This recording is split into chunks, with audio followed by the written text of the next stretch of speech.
for those that are attended that talk, just so you know, I do, in this talk, I add a little bit more onto that, focus a little bit more on my research, in particular wildfire research that I'm doing. Because it's relevant particularly for ongoing questions, I think, here, Hawaiian Islands. So the talk is Pathways to the Past, Reconstructing Impacts of Wildfires from the Mainlands to the Islands. Okay. You can carry that. Okay. And so I learned a lot of this stuff in the mainland, and I want to bring it to the islands. And to celebrate that, first of all, I'm wearing the shirt that is in on the PowerPoint right here to celebrate the fact that I'm on the part of the title that is on the islands, because right now it's very cold back in the mainland. So it's the same shirt here, celebrate.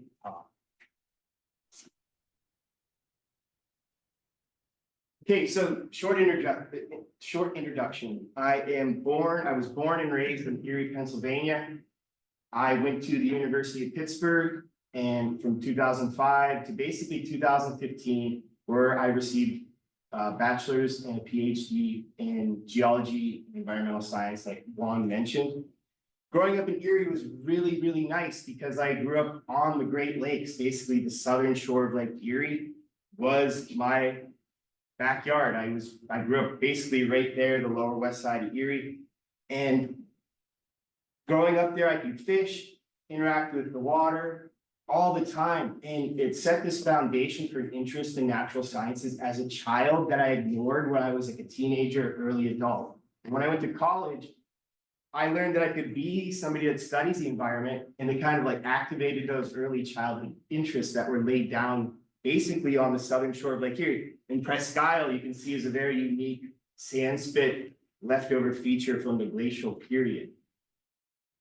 So when I realized that, I want to do maybe geology or something environmental, I got into hiking, and this was my first backpacking trip with my roommates down here in college, where we really took it to the extreme, and we weren't really prepared. We brought a guitar, you can see.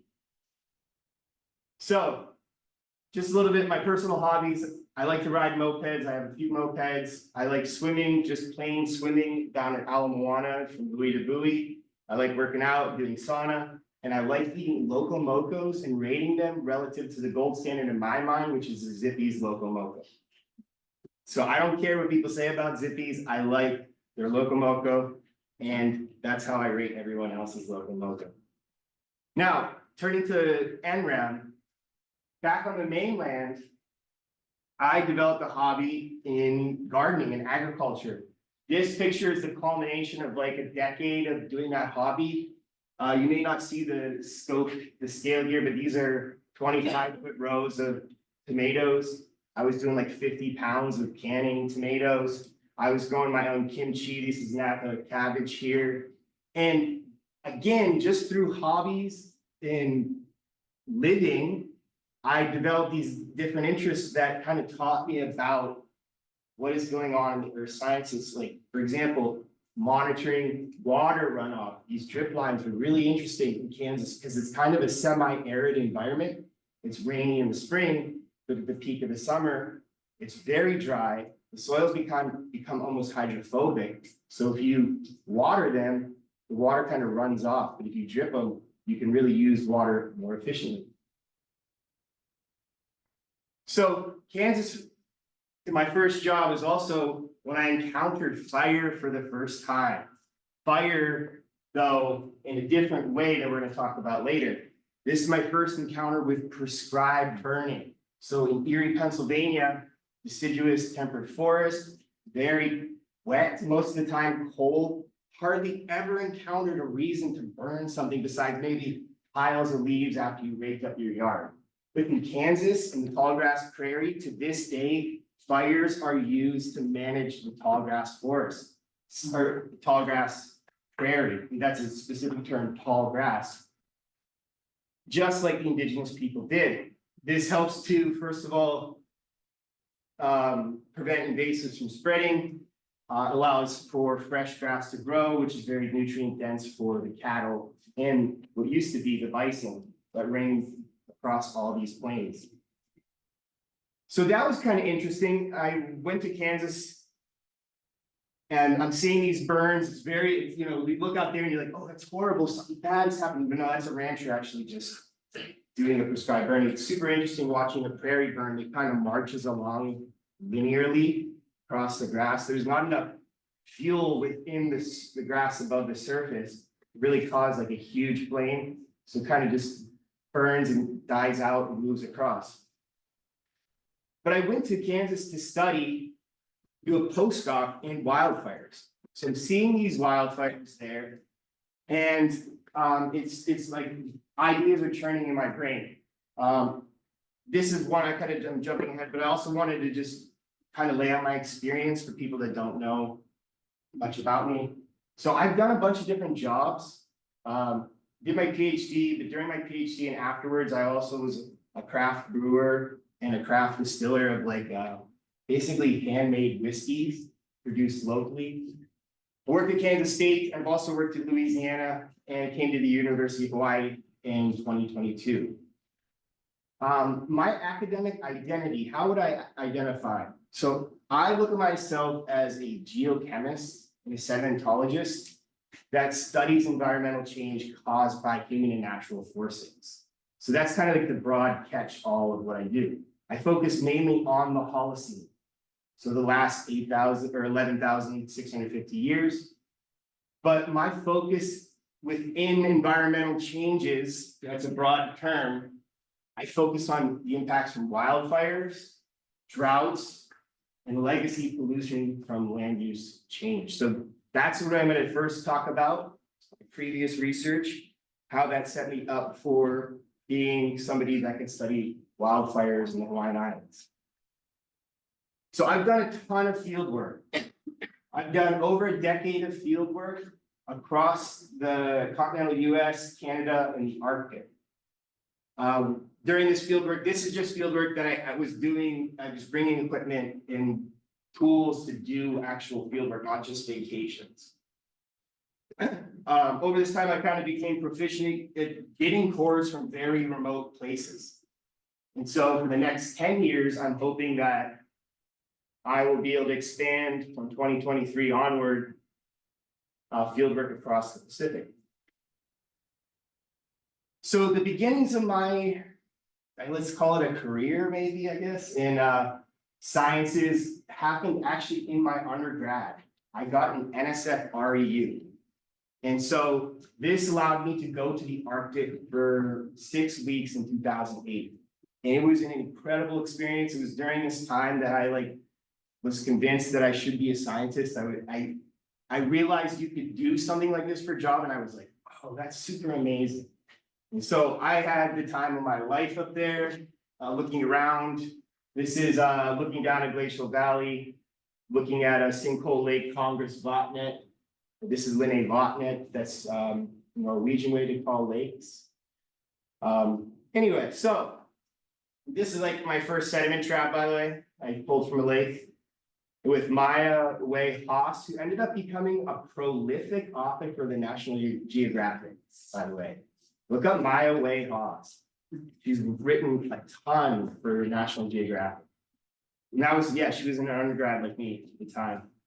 So when I was up in the Arctic, though, this is my first experience with actual tangible evidence of climate change, where it became more real to me than ever.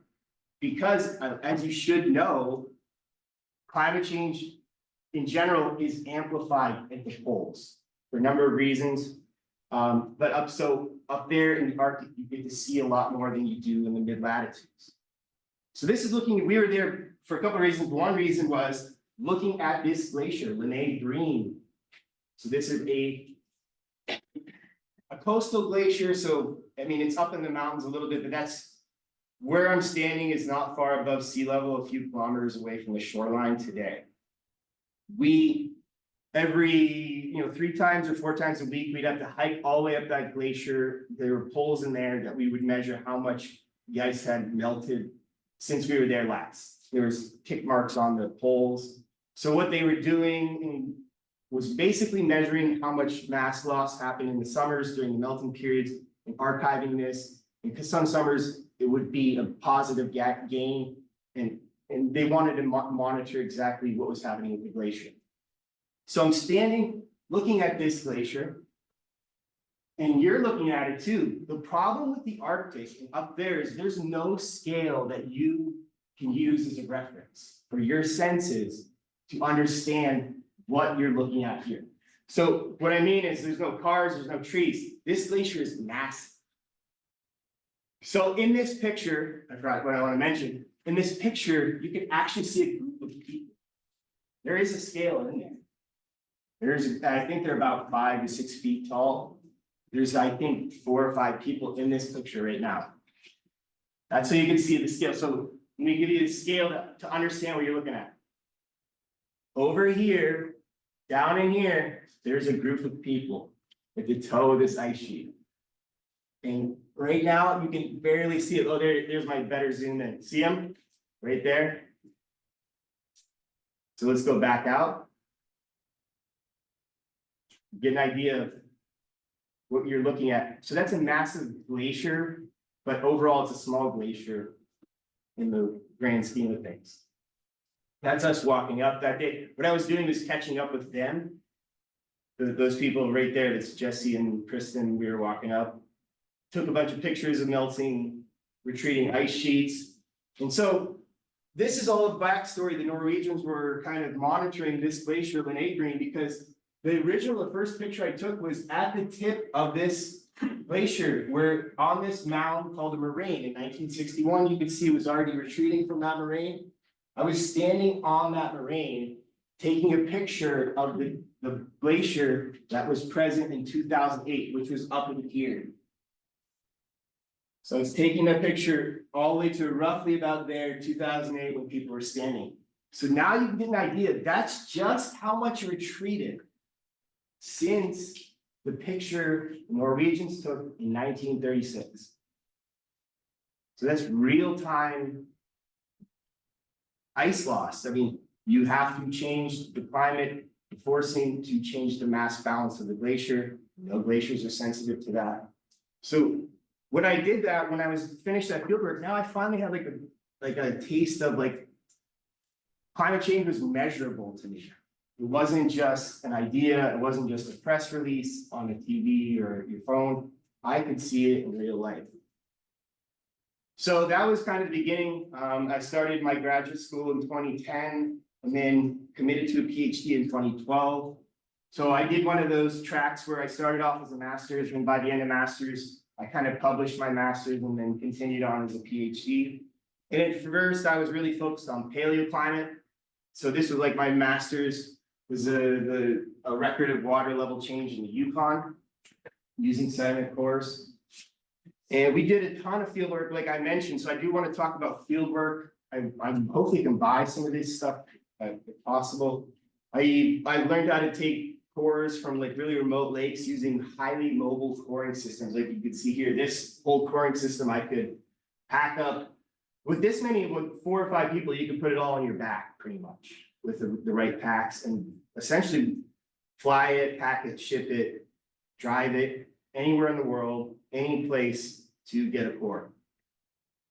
And coring, that could be a new concept for you. You probably have heard of ice cores. You probably heard of tree cores. So you can kind of do the same thing with lake sediments. So the sediments are being formed in water. What is sediment in water or in lakes? We first have organic matter.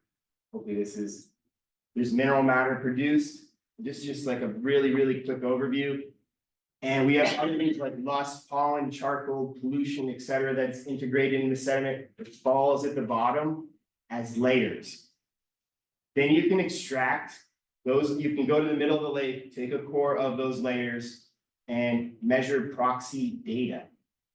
Proxies are just the preserved physical characteristics of an environmental change. So they basically stand in for direct measurements like thermometers. Today, we're going to focus mainly on the proxies derived from a core that are charcoal related, fire related, and metals. So I hope people, this thing kind of blocks how to read this. I don't know how to get rid of this, but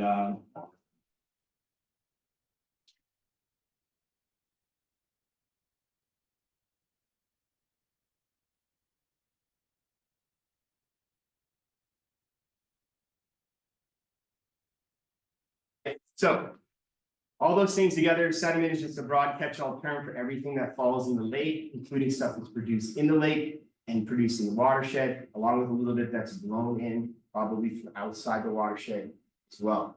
Altogether, lake sediment. We analyze the proxies down the core to get changes through time. We're able to date the layers using radiocarbon dates to basically figure out the time the layers were formed. Okay, so again, that's just another review. This is a core, just so you know what we're talking about. So there's an extracted core from the lake. Actually, the picture from earlier, this is the core right here. That's a Bolivia style core.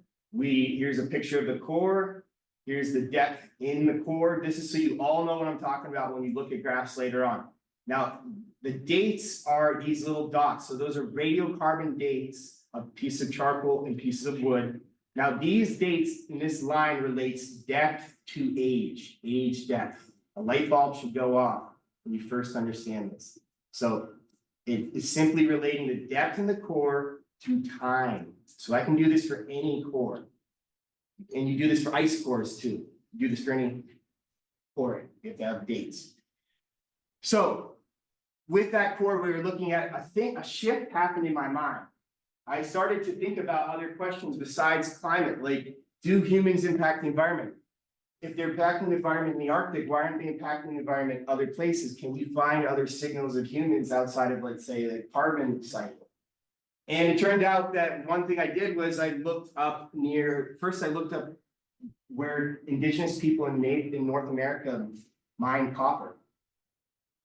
And we found wetlands near these ancient mines, and we started to look at signals from ancient mines from Native Americans.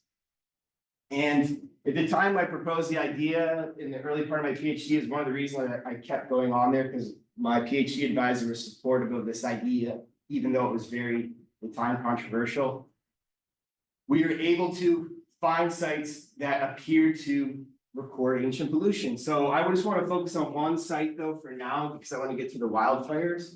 McCargo Cove is up in the Great Lakes.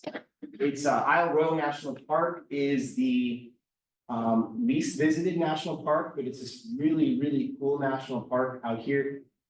One thing it's famous for is the wolf and moose study, but in addition to that, it has like the best preserved indigenous copper mines in North America, basically. They're huge. And so we looked at McCargo Cove was one of the first sites we looked at because this huge set of mines essentially drained into this cove. And without, getting into too much of the detail, because I know these graphs look a little overwhelming when you first look at time series. When we look at these, you first got to break up the axis. I should go over here. Just so you're reading these right. When you look at the x-axis on this graph, that's time. Time's in the past 8,000 moving to present. And then on the y-axis, we're looking at concentrations. Going up is just higher for that proxy, either percentage or part per million. So we analyzed the core from this McCargo Cove that's receiving drainage from indigenous copper mine pits, right? And we found this distinct signal in gray.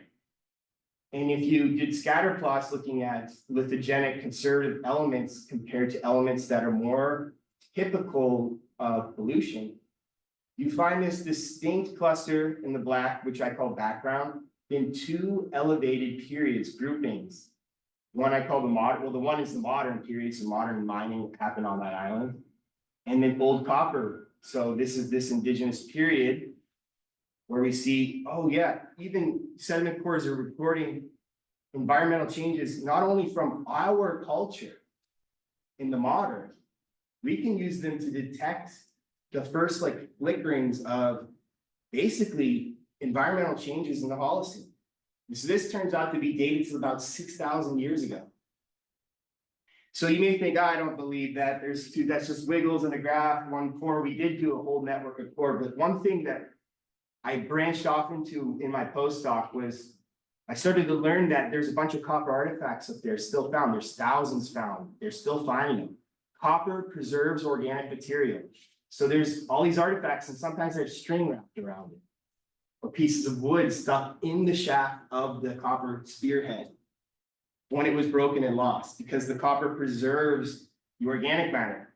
So what we did was I basically went and got a bunch of dates from all these things. And what we found was, here's our pollution signals. A bunch of dates overlap, especially with the old period, and with the big cluster right around the spike we see. Argue that some of these old dates that they had used in stratigraphic association, this is kind of too much, are probably contaminated for a number of reasons. But still, we confirmed the cargo code, by the way, is this big spike here. But these are all the other cores from lakes all over the area. So the signal is all over, it happens at different times, it's localized, and it's consistent with the archaeological record. So we can find that indigenous copper mining pollution is detectable in North America. And in other cultures as well, too. So that was my dissertation. At that point, my advisor was like, whoa, this is crazy. You're the first person to find pollution, lead pollution. In fact, it's the oldest lead pollution in the world still at this point. And that was my dissertation. So it came into focus at that point. It was human impacts on the environment over the Holocene in Michigan and Illinois using lake sediment geochemistry. So what I realized, this was like kind of transitioning postdoc, Kansas State, like end of PhD. I kind of just realized that it's the Holocene, or the present environment, really, when we look out there in the world, we walk through these parks, they're really just a product of the interaction between humans and climate. You'll be surprised how far that goes in remote places. And depending on what you're actually looking at. If you're looking at like something like mercury, that could be everywhere, pretty much. So in order, now I saw this, I'm like, okay, so humans product, the humans environment, so to interpret better terrestrial paleoclimate records, we have to consider the human impact. You may think that's pretty straightforward at first, and I'm talking about over the Holocene, not during the Jurassic period or something like that. We have to consider the human impact. I think that has profound implications. What we're saying is social sciences, indigenous societies, study of them, it can branch over into geochemistry. It can affect geochemistry, understanding how societies affect the environment has implications for environmental geochemistry. I think it's like the most remarkable idea. All right, so now this shift happens in my mind. So I start finding, I'm like, I need to find ancient cities and look for in Native American ancient cities, which I did. I found Cahokia. We look for a core. We get a core from there, which actually was the example I showed earlier of us scoring. And we find, sure enough, we go to a city, the pre-Columbian city. I know that's not always the preferred term, but there's a number of reasons why we use that. We find environmental impacts with the city. So now this just blows up for me research-wise. I kind of understand what's going on in North America. And so I write a bunch of papers on this. And I kind of just want to focus on this middle one right here for now. So what does this mean that we can use geochemistry from lakes to study human impacts? Like, who cares? What can we do with that now that we have that information? One thing is it facilitates the comparison between basically the archaeological record and paleoclimate records. So archaeological records are disparate excavations of dated material. When we take a record from a sediment core like here, lead, this is the core actually right here, 2019. You can analyze lead as a proxy for human activity, and basically economic activity at this ancient city as it's affecting the wetlands around the site. And then when that city's economic activity goes down and the city essentially disintegrates or collapses, again, a controversial term, the pollution should go away. And then we can then use that signal and compare it right with paleoclimate records. They're both time series now. So now we have, here's the pollution signal, which by the way, you can use other things besides lead. I just don't want to confuse everyone. We can use nitrogen isotopes, so let's not get into that.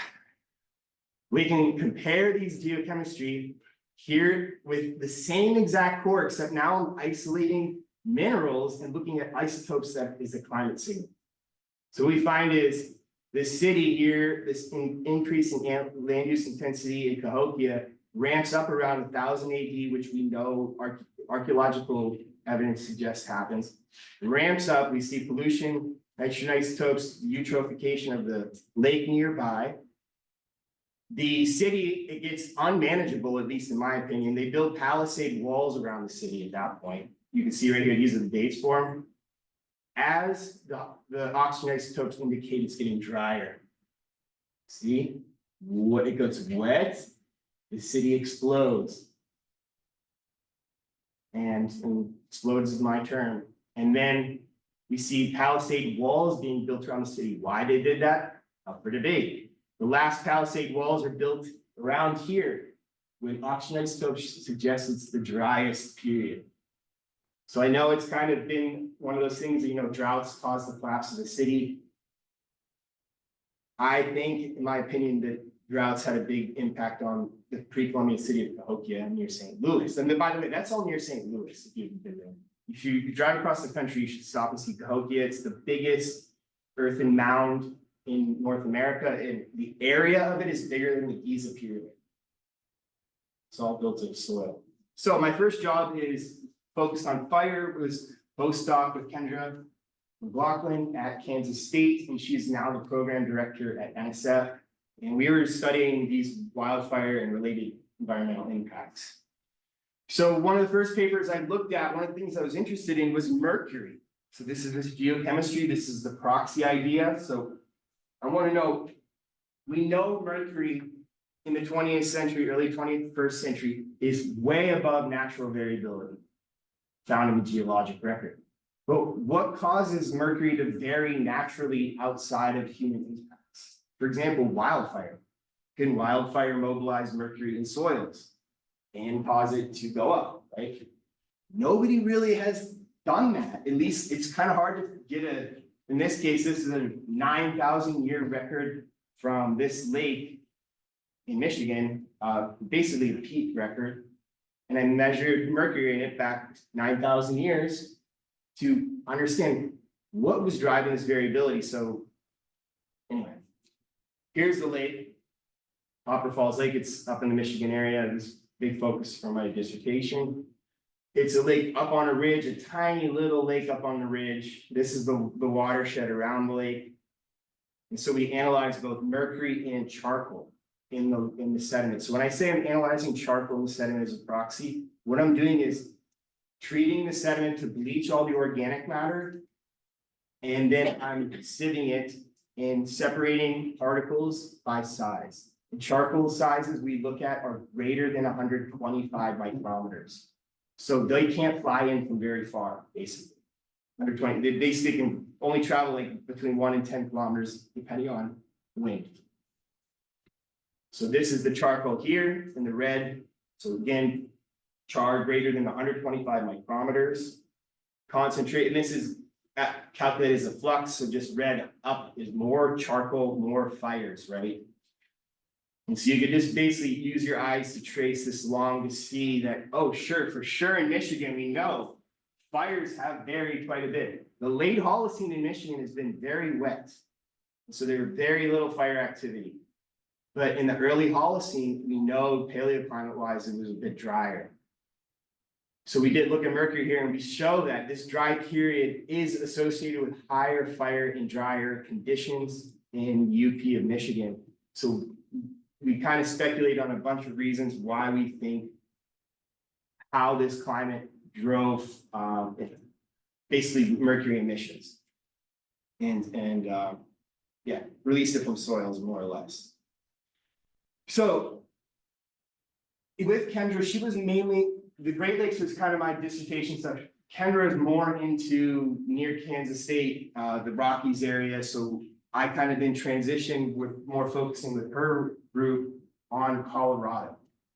And so her big thing was understanding resilience. And this is kind of the one reason I'm been brought in with the Shear Lab, because one of their goals is to understand resilience. So the questions Kendra had here was, what kind of resilience do these fires have, or do these forests in northern Colorado have to fire? So resilience, the ability to return to pre-fire conditions is what we call resilience. And what we mean is the proxies return to pre-fire conditions, because we can't actually be there. We can use pollen, and these other things, we can analyze fire, we could see how the proxies respond, how long they take to return back to normal. We can do this on a very detailed, highly resolved level across multiple isolated basins. And so this is exactly what we did here. We have 3 subalpine lakes. You can see they're totally isolated. They're in ponderosa pine forests in northern Colorado. These are fire adapted ecosystems, fire prone. We were up there, they were burning. And it was burning, and this was not prescribed burning when we were up there either. So we took cores from those 3 lakes and again, did the same thing. Again, and the wiggles may be a lot, so just bear with me as we look through these. This is all the proxies we measured. We measured every single centimeter. We did all these analyses, isotopes, geochemistry, carbon, C/N, so that we don't have to get into all that. But what we're doing is, these are all different indicators of different environmental processes. On the top is just the charcoal in red. Now, using statistics, we identified significant peaks in the charcoal. So we call those fire events, paleo fire events. So they're the lines. It's just one site. So we have fire events in the lines, and we have proxy values before and after those inferred fire events. With our eyeballs, we can barely make sense of all this information. This is just one lake. This is just Summit Lake, by the way, which you can see here. What we can do is put this kind of information into programs like MATLAB and R and do analyses like ANOVAs or superposed epic analysis, which is all we do is we take all the fire events. We look at 20 years before the fire event. We interpolate it all the time series as irregular time steps. We look at 20 years or whatever time frame before the fire, whatever time frame after. In this case, we use 20 years before the average. During the fire event, we use the average. 20 years after the fire event, we collapse all those on top of each other. So that's what you're seeing here. That is, so like if we're looking here at Summit, that's all the points before every fire event over here, roughly 20 years, average with the standard deviation in the air. That's the fire event. And that's after the fire event, 20 years after it. And we're looking at 3 lakes, different proxies. So what we can see is the change in the direction of the change of the proxies, the ecosystem after the fires. What we found was actually a little surprising, I think. We were thinking it was going to be these huge changes, but in terms of statistics, this is analysis of variance between 3 points. We only found significant changes in a few of the proxies. So like Gold Creek, for whatever reason, this lake was a little bit more sensitive to fires. Like nitrogen and titanium significantly changed after fires. So that's representing, the response of the ecosystem feeding that lake. We also see change in C13. We see a combination of both external and internal changes to the lake. So primary productivity seems to change in some of the lakes. In other lakes, it seems that terrestrial organic matter becomes the dominant type of organic matter after a fire. Okay, so I don't want to get too much. Let's move on to Honolulu. So I moved to Honolulu in 2021, and I taught remotely for Louisiana Lafayette. And this is a message for all the students out there. If you know January 2021, which was what was going on at that point, it was pretty dire for a lot of people.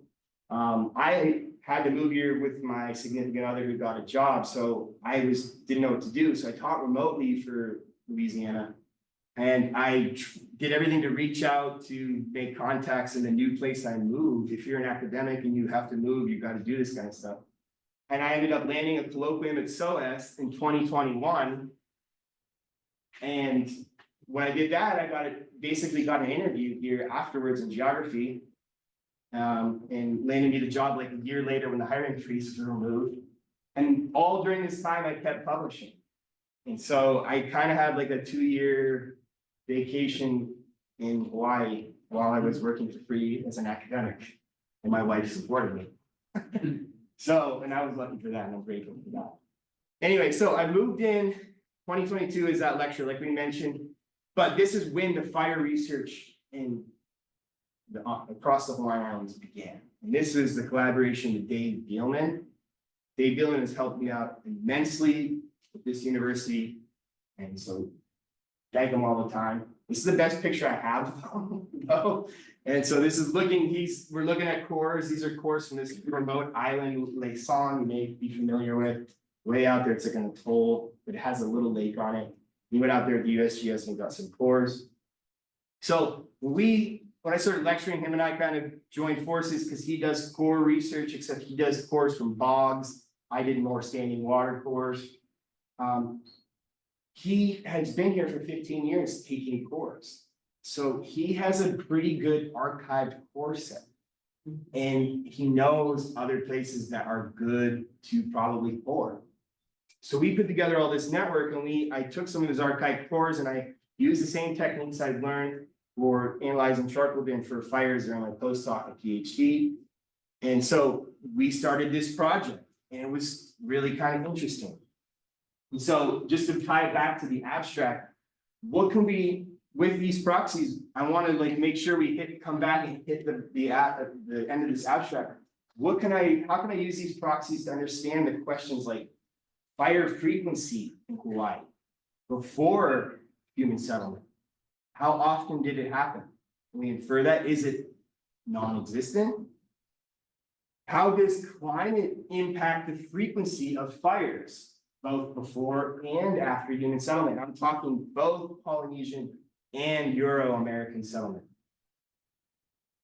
How do fuel sources change? I'm going to go into each one of these. I don't have to talk too much.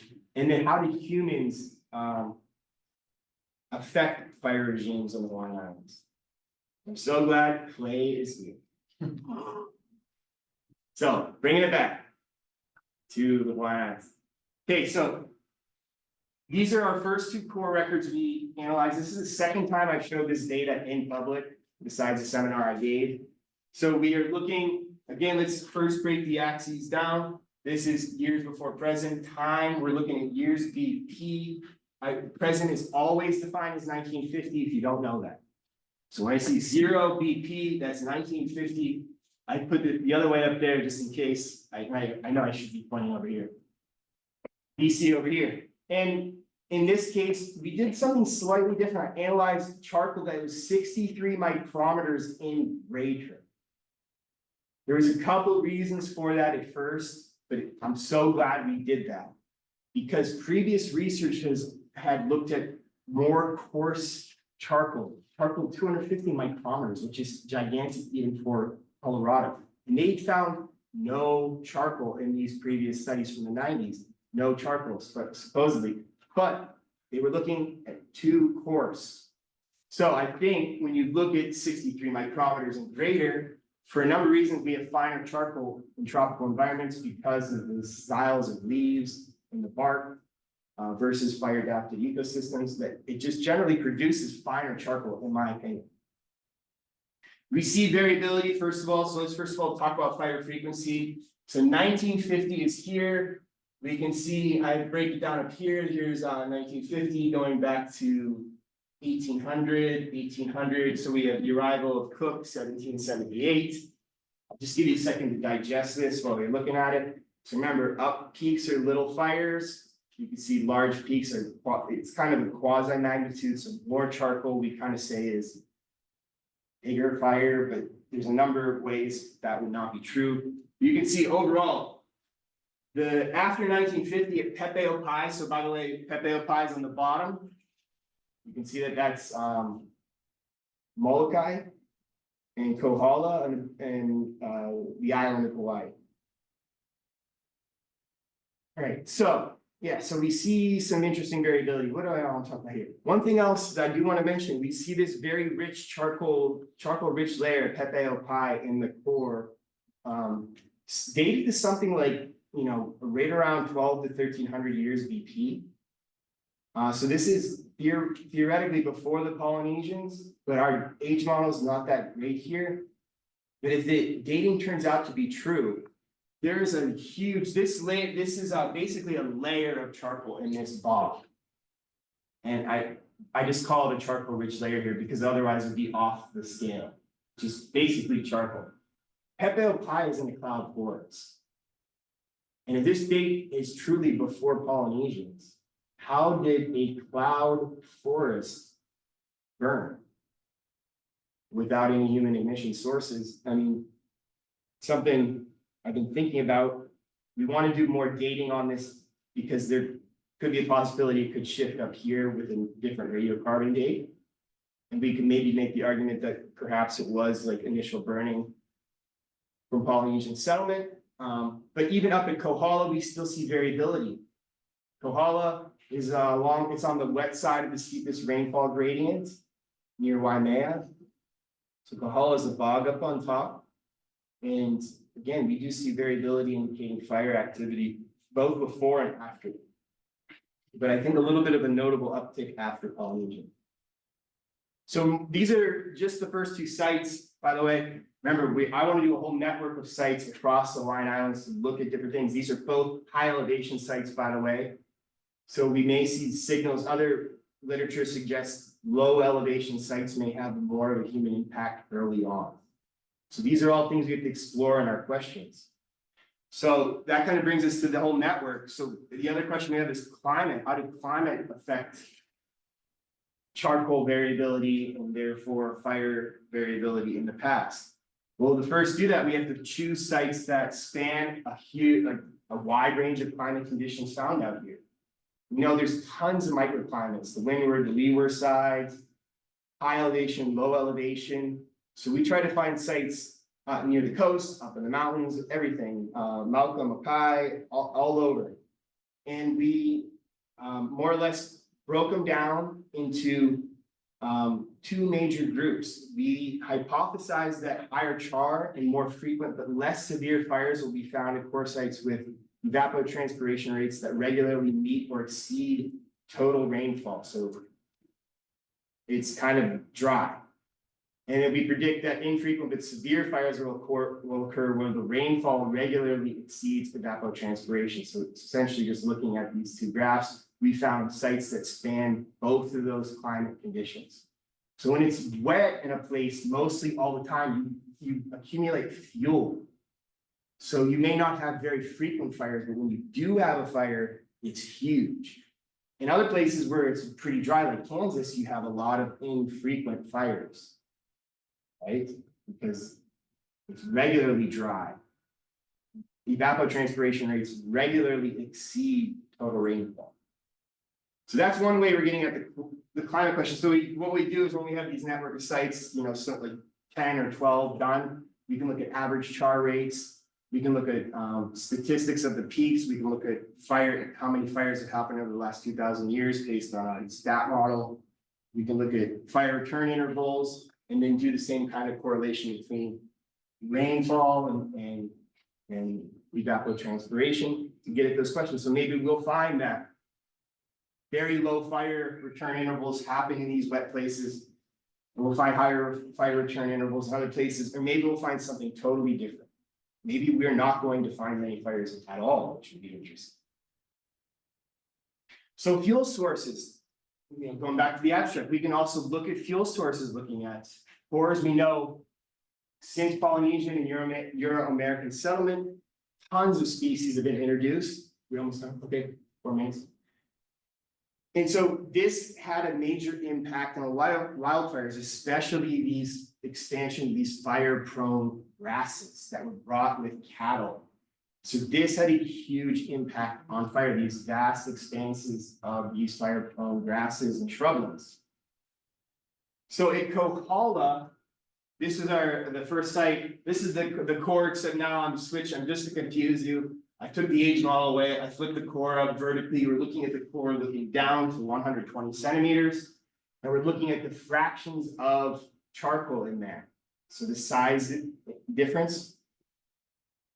What this first of all shows is, even at Kohala, there's charcoal being found basically the last 2,000 years.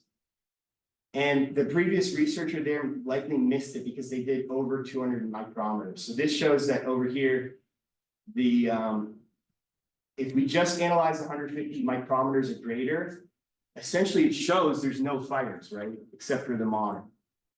down here, there's no indication, of charcoal. But if we just shift down to 63 micrometers, you can find there's tons of charcoal. So there's a reason why there's finer charcoal here. I need to figure that out. Now, do we have finer charcoal? That's probably due to fuel source. That's the first thing I want to make.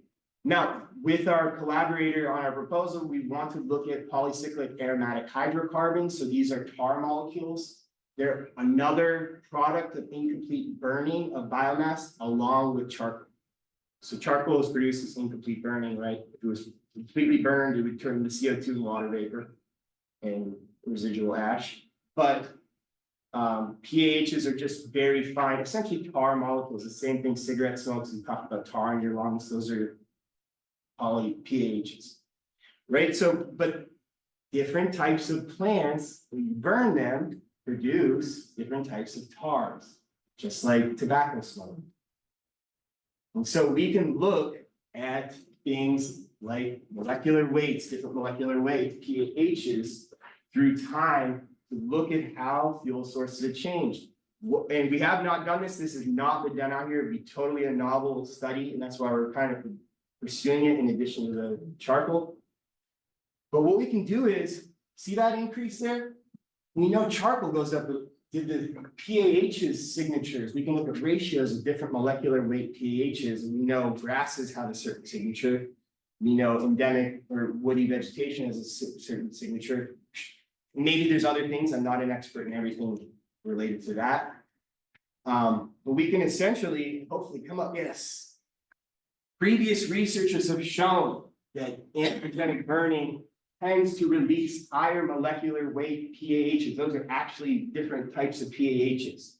So we may see these low molecular weight burning events early on, this is just in theory. And then when we see anthropogenic changes, the migration of these invasives, we should see the PAHs shift. So we can ratio like pyrene to pyroline and perhaps see source changes in the PAHs. Getting back to the question of fuel source variability across the islands. So these are the types you can measure.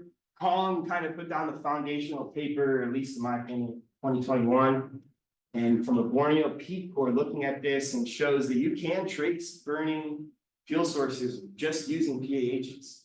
Here's all the families, there are different types. For the low molecular weights you can see are up here. Sorry, I need to remember it going over here. Low molecular weights are on the top, higher molecular weights are at the bottom. Other things we can do is look at things like, and I know we're pretty close, so I'm gonna go quickly. Dave Beelman has analyzed the cores that we've looked at charcoal for, and we found that this increase in the charcoal at Pepe Pai is associated with a loss in carbon at the site. So you kind of have to eyeball this. I know, I need to put it over here. You need to eyeball this. 1,200 years, I need to make a better figure, is this charcoal rich layer. And this is the same exact core, we have to go to 1,200 years, which he says is a drought. In his paper from 2019. Beelman is down, we are thinking the same on this though. There does seem to be a reduction in carbon at this bog, which you can see here, carbon accumulation rate, along with the rate at the same time as his peak in charcoal. And then we can see how long did it take for that carbon to get back to where it was going. You can see it took like 500 to 1,000 years. It's not his age model. So if we do all these sites, I think it'll fundamentally change the way we understand Lake Holocene climate, fire history in Hawaii, and considerably extend the historical record of fire. So it's going to be a proposal we're working on with a few people. And that is it for me.